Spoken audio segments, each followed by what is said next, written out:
Hello everyone, we welcome you to our channel Hope in the Wilderness. We hope and trust God that you are fine. God is keeping you well wherever you are. We request you each and every time that you may invite more to come to the channel and subscribe to the channel together with yourself, that you may subscribe and invite your beloved ones so that we can learn much more about God.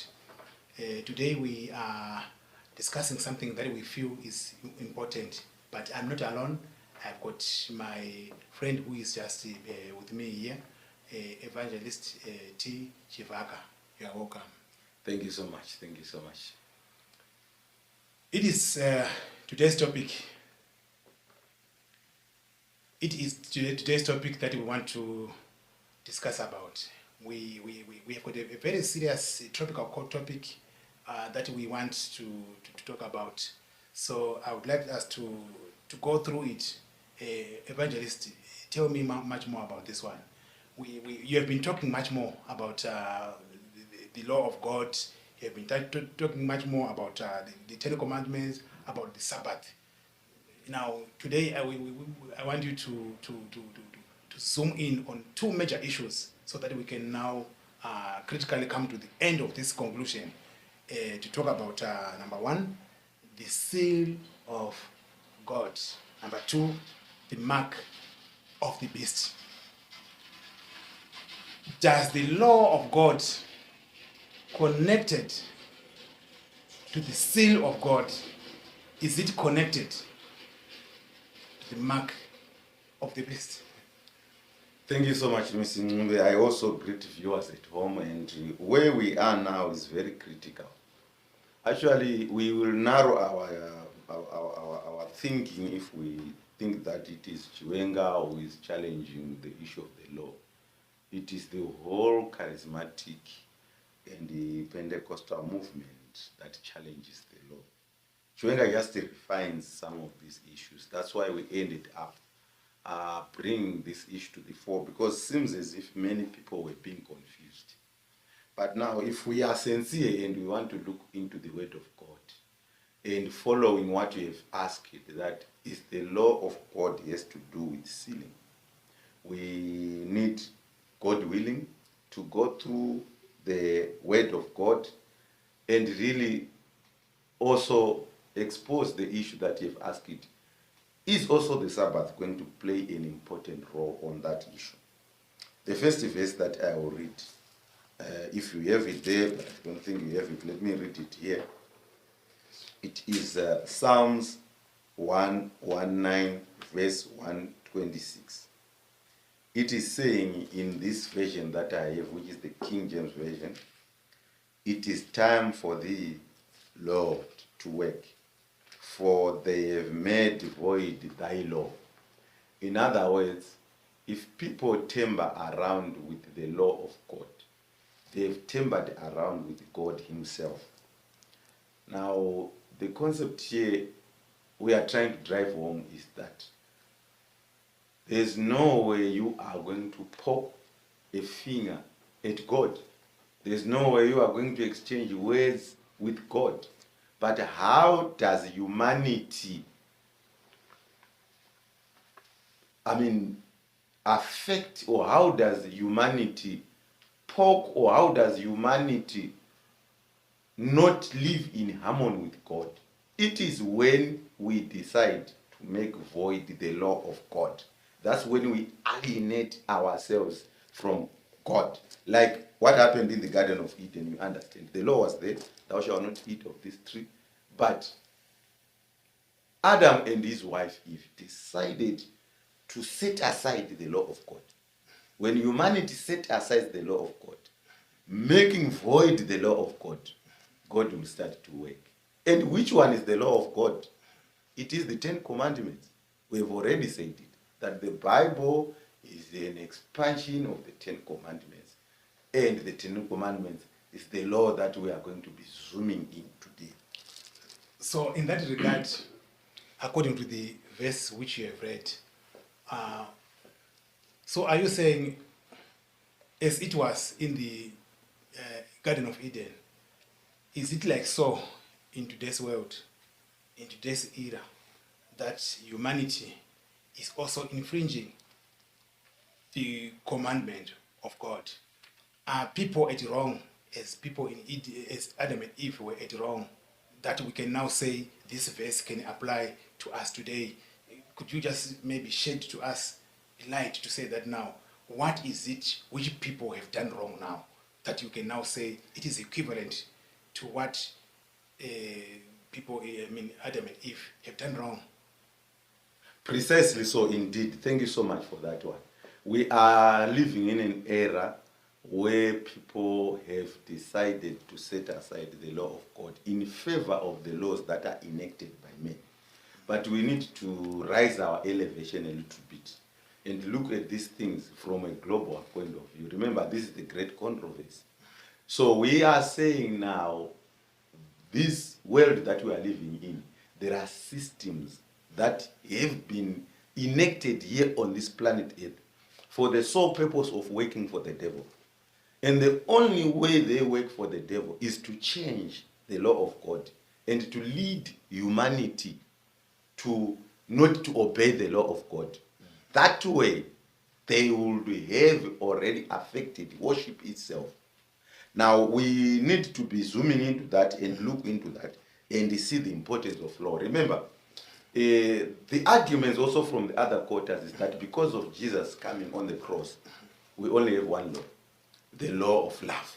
So when we are going to be zooming into this law, we really need to explain and expose the fact that the commandments of God are hanged on the concept of love. But love is defined by those commandments in whole when we look at them. So what is it exactly? What is it exactly? It's quite interesting. What is it exactly which you can enumerate at this moment, that now when people are doing this, when religious individuals who believe in Christ are doing this,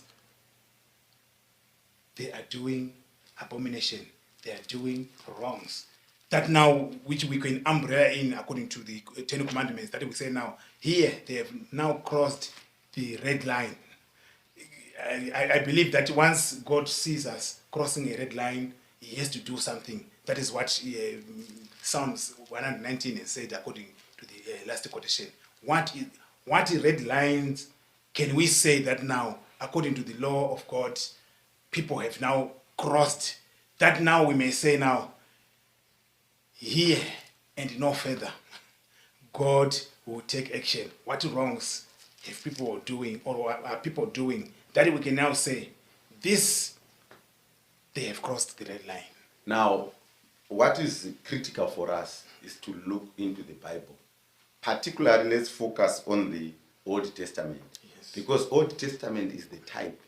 When we talk type, anti-type, that's why most people get wrong. That's why when you hear people say, no, the law was nailed to the cross, everything was fulfilled, because Paul would have written that this thing and this law is no more existing. Now, they must know the type of that law. If they were ordinances, if they were ceremonies, what was the type? What is the anti-type? The anti-type means it is now, the reality has come. It has replaced that one. So if you don't know what was replaced, you will then think that everything was what? Replaced. So on that concept that we are going to dig deep into the book of Ezekiel. Okay. Because Ezekiel is going to give us what we call abominations. And abominations, when I really look at abominations, in a simple definition, I would suppose that humanity would have surpassed what we might call sin. They've gone beyond. They are now defying God. So Ezekiel was taken to say, Ezekiel, come, let me show you what humanity is doing in defiance to my law. We want to trace the law of God there. When we trace the law of God there, we want therefore to see what God has decided to do when humanity has crossed that line. Okay. Now, you can read, maybe let's see, start from Ezekiel chapter 8. Are you there? Chapter.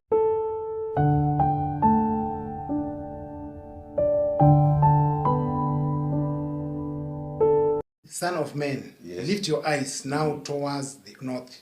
So I lifted my eyes towards the north, and the north of the outer gate was this image of jealousy in the entrance. Right. 6. Let's just wait a little bit there so that we go with it bit by bit. Now, the word north, the language which says north, is denotes the seat of God or the position of God. Now, you can get that from even Lucifer himself, from Ezekiel and Isaiah when he rebelled. He says, I will lift my throne above God. I'm going to take my throne to the north where God is seated. So the word north and the word east are two words that denote the position or the direction of God. So in the temple, the Jewish temple now, instead of revering God or reverencing God, they have now put the image of jealous there. Now, let's look at the first commandment. What does the first commandment say? Thou shalt not have other gods besides me. So in the place of God, there's now an image of jealousy. Now we can continue. We can continue. Okay. Can you read verse 6? Verse 6 of Ezekiel Yes. chapter 8. Mhm. Then, furthermore, he said to me, Son of man, do you see what they are doing? The great abominations that the house of Israel commits here, to make me go far away from from my sanctuary. Now turn again, you will see greater abominations. Yes, greater. It means now the abomination has been escalated. Okay. Verse 7. Verse 7. So he brought me to the door of the court, and when I looked, there was a hole in the wall. Yes. Then he said to me, Son of man, dig into the wall. And when I dug into the wall, there was a door. Verse 9. And he said to me, Go in and see the wickedness, abomination, with the wicked abominations which they are doing there.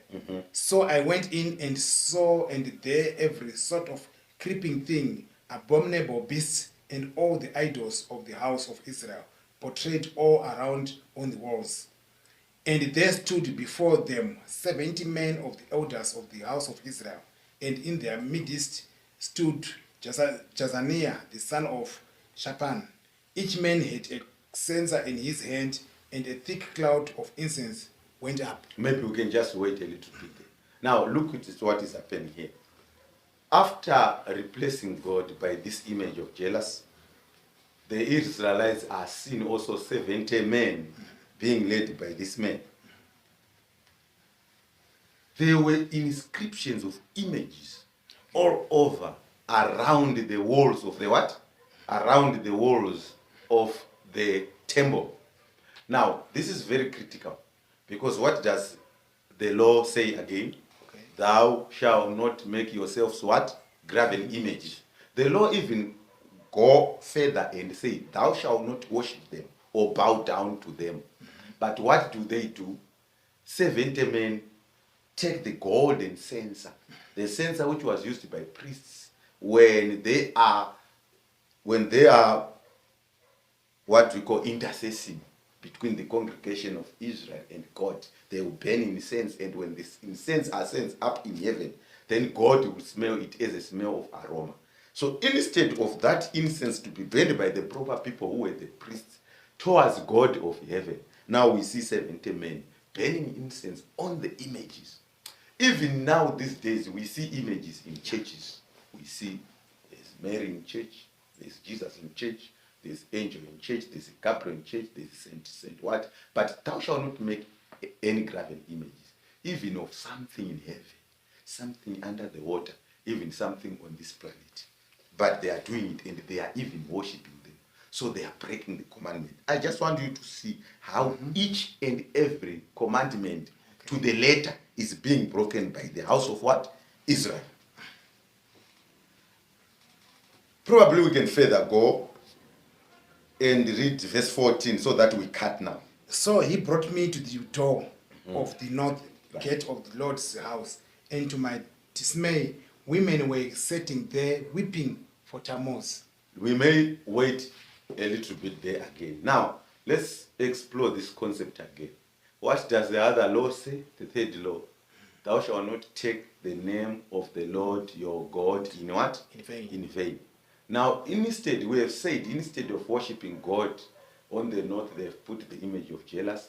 There are now inscriptions of all manner of animals. They're burning incense to them, images and everything.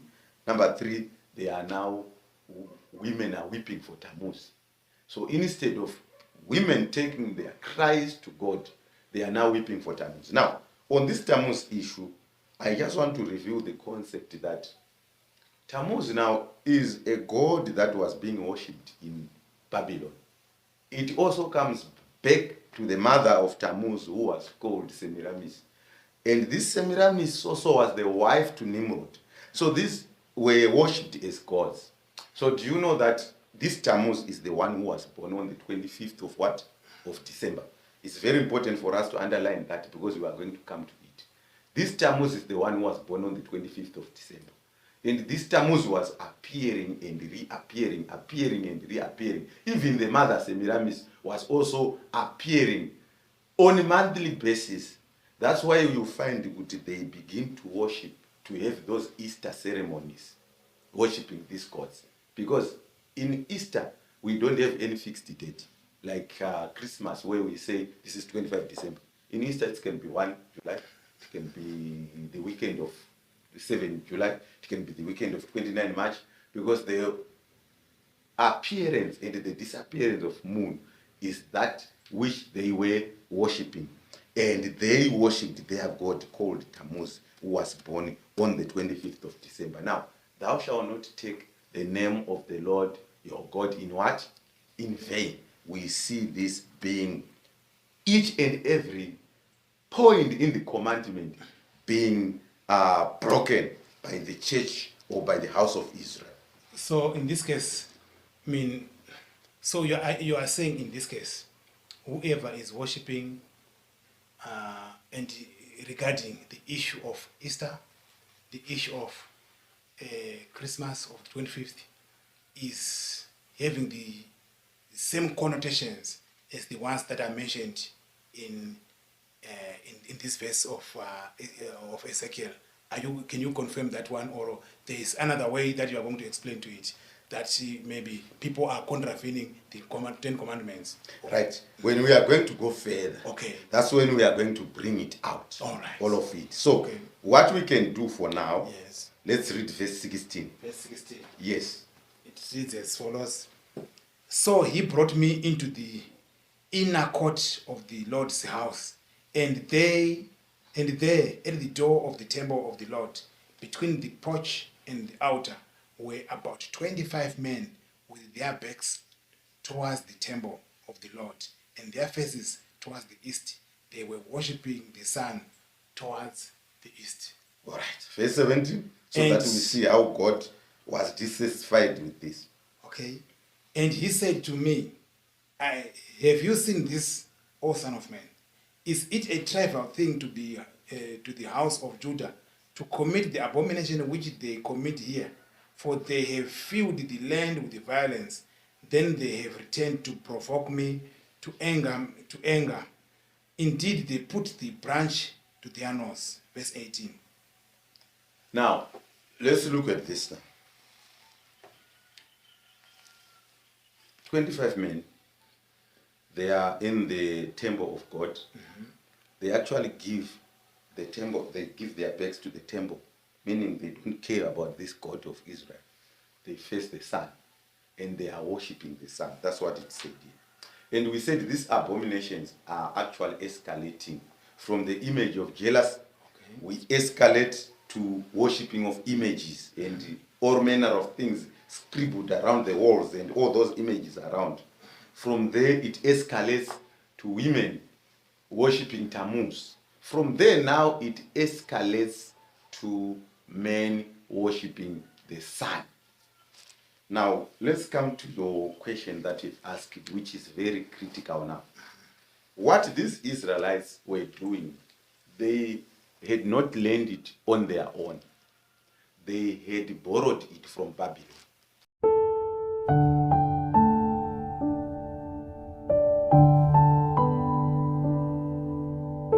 God was so jealous that they must not mix or learn the ways of other nations. Because actually, if Israel was going to be in the was going to remain worshiping their God. God's purpose for giving Israel the oracles of God was for other nations to learn from Israel. But rather, because of their stiff-neckedness, because of their disobedience, they are taken to Babylon. And in Babylon, that's where they are worshiping Tammuz. That's where they are worshiping the sun. That's where they are worshiping all these creeping things and all these animals. That was Babylonian religion. So now this Babylonian mystic religion was now, when the temple was rebuilt during the time of Ezra, they are back now. Now, instead of them restoring and worshiping God as God required them in his purity, they have now borrowed these systems to worship. Now, we must understand now what is very critical here. Because very soon now we'll jump to the New Testament, where we are going to meet the word what? Babylon. Babylon the Great, the Beast, all those words are there. So if you miss the point that this practice that was being practiced by God's church, remember the Israelites were God's what? God's Church. church. If you miss the point that these practices that were being done now by God's church in the temple in Israel, if you miss the fact that these practices were borrowed from Babylon, you will miss now the point when God now in Revelation says Babylon, Babylon, Babylon. Back to your question again. Yes. So, the Babylonians were worshipping the sun on the first day of the week. They were worshipping the sun. And the first day of the week, that's why it was called Sunday, Sunday. All right? These Babylonians, they were worshipping Tammuz, which we said, Tammuz was born on the 25th of December. So 25th of December was a pagan festival which was there way before Jesus Christ was born. And by the way, Jesus was never born on the 25th of December. Now, these things such as Easter, they were the gods they were worshipping. I talked of Semiramis, they were the Ashtoreth they were worshipping on Easter. They were pagan festivals that were there way before even Jesus was nailed on Friday and resurrected on what? On Sunday. So, we talked of now Constantine coming into the church around 325 AD. Because by then, the Christian religion was pure. If we go to the issues of horses, which some of which Chiwenga, which we're following, he was failing to interpret the issue of horses. That was the period of the white horse, first church. When we go to the period of the red horse, the persecuted church, that's when we are going to meet these things we are talking about. So when the church was so much pure, it began to be persecuted. We are now in the red what? Red horse. When the church is being persecuted, the world, the Roman Empire was the one which was in control by then. It then discovered that by us continuing persecuting Christians, they are multiplying by each day. Their blood seems as if it's a seed. By persecuting them, people are seeing that they are correct. So they decided now to do what is called compromise. Compromise is when Constantine disguised and said, I want to be a born again what? Christian. So he went into the church. His major aim was to consolidate his kingdom so that the Christians and all his pagan believers may be one sort of. So by him entering now, they begin now to dilute the gospel. We are now moving into the period of the black horse. Compromise. Now this compromise is coming in this way. That well, Christians, it is not said as I am saying, but I want you to see how it gets. Okay. Well, Christians, you worship Jesus. Yeah. We have joined also, we worship Jesus. But this Jesus was also born on the 25th of what? December, and this history can be cooked and everything. Now, they have already introduced Tammuz. So those who are in these Christmases, these Easters, it is the harboring of the Babylonian religion that was being done then. You Christians, you are worshiping God on a day that you rest, that you call the Sabbath. It's good. But remember, the majority which were pagans were used to worship the what? The sun on the first day of the what? Of the week. But the Christians were used to worship the God on the seventh day of the week, which was the what? The Sabbath. Constantine is coming in church. He wants to unite the pagans who worship the sun. He wants to unite the what? The Christians. So first of all, it was, you can still continue to go to the Sabbath on Saturday. Well, also, you can also on the first day of the week. Until then, the issue of Jesus resurrecting on Sunday comes. Because majority of pagans were worshiping the sun on the first day of the week. Then now they say, because it is Jesus who resurrected on the first day of the what? Of the week. So we can now transfer the worship on the seventh day to the first day of the week. But in reality, it is that sun that we're worshiping. That sun that we find the elders worshiping in Ezekiel chapter 8. Facing the sun, worshiping the sun. So sun worship is the same as Sunday worship now. This Christmas is the same as Tammuz worship now. It is the same as people crying for what? For Tammuz. So this now Babylonian system is the one which you are calling Catholicism, which we said it is an institute that harbors all those doctrines. Now, despite that you are going to belong to which denominations, but you are going to be drinking from the sustain of Catholicism. That's why now in Revelation it says this Babylon, its wine, which means its doctrines, the whole world is drunk. So it's not going to be the Catholicism only. Because if you are now on the Sunday worship, and when we say it is Catholicism that changed it, so you took Sunday worship from Catholicism. What is your argument on that? Okay, so Yeah. you mean, may I have that verse in Revelations which talks about which you are referencing as the one, as if it is saying now people are drinking the wine.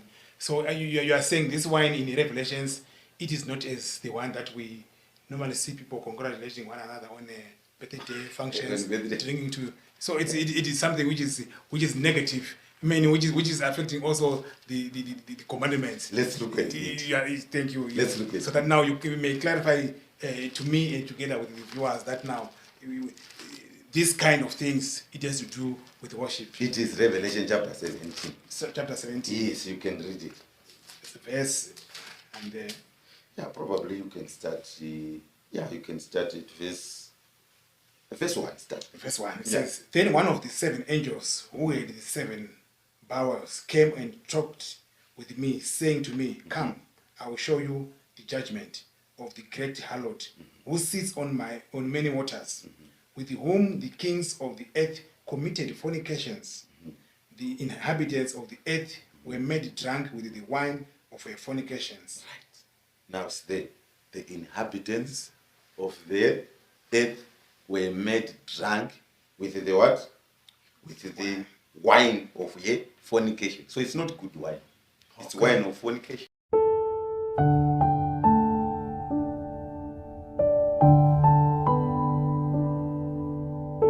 Matter, you are saying when we are talking about the wine which is in the Revelations, where the all inhabitants of earth are being drunk of this wine.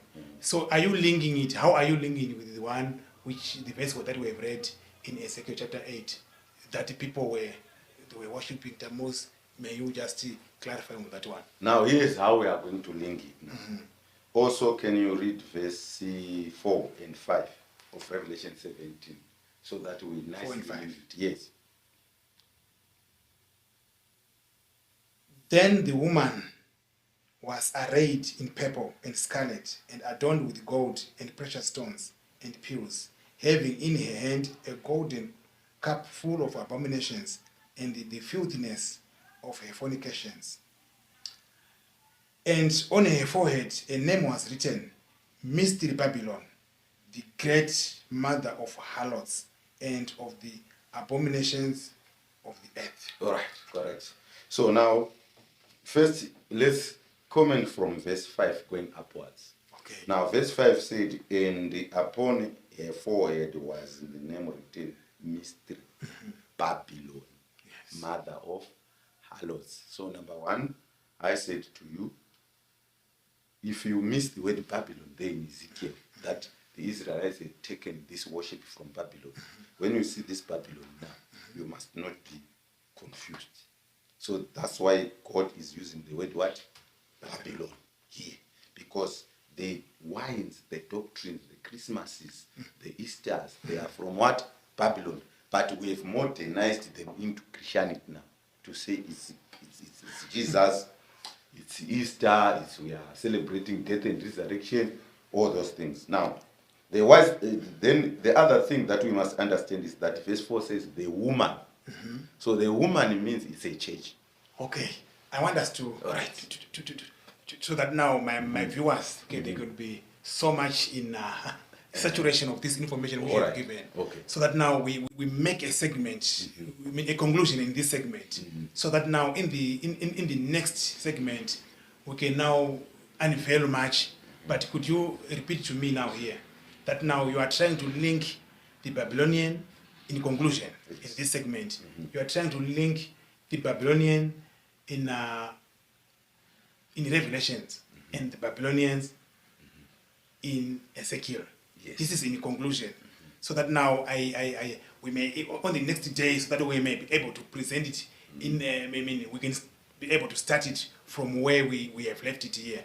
Can you just now in this case clarify again that how are you linking these two, that these two worships which are here? So we are saying when Ezekiel is being shown by these things by God, the Israelites had been taken to Babylon. And some of them had already come back. So now the practice they are doing now in the temple, the practice of worshiping Tammuz, the practice of worshiping the sun, the practice of having images around the wall, burning incense, they have taken it from Babylon. That's why we are seeing the word what? Babylon. That Babylon now is saying it is having the wine. Wine reflects doctrine. That makes the whole world what? Drunk. So we are saying by the time of Constantine, the Rome now is the one in charge, in control. It has also consolidated this mystic worship of Babylon into now a worship system, which then comes back to when now the Roman Empire was removed. Then the Roman papal system inherited this worship system. That's why we are saying Sunday worship now comes from the same system. Sunday worship comes from the same Roman Catholicism. Easter's from the same Roman Catholicism. 25 December, the Christmas, from the same Roman Catholicism. It's not only that. There are a lot of doctrines that have been Just conclude. that has been. So that now viewers who are at home, in the next segment, we want to go deeper. We want evangelists to clarify here that now how does this transit into mark of the beast, the seal of God, and how the issue of Ten Commandments comes in, the issue of Sabbath, Sunday worship comes into being. May God bless you. Continue subscribing. We love you all. Thank you.